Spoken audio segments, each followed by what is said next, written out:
So, when you're deciding on a topic for this research paper, it can be about Fairfield or a community. A lot of these topics have to do specifically with Fairfield because that's an area that we can get more specific, but you have your own communities that I'm not aware of.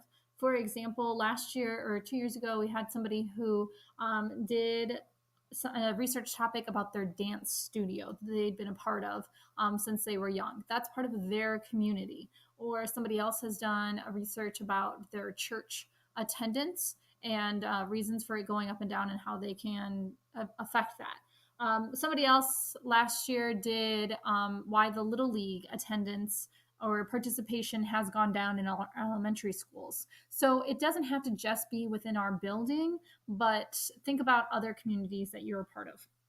Also, you might want to try to avoid getting too specific. For example, last year I had a student who wanted to do a research paper on why the smoothie prices in the Falcon Cafe went up 25%.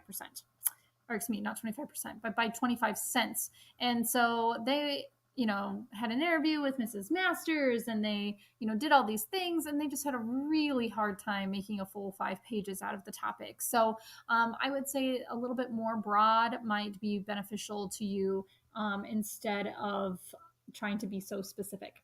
And finally, you also want to be prepared to be surprised. You might come in to reading one of these questions on here and decide, oh, yeah, we should definitely do this, or it should definitely be this, and we should have limits on how much homework there should be, and all this stuff. But you might find out, oh, there's a researched reason for why things are this way, or oh, it's actually not Mrs. Bertram who's in charge of this decision.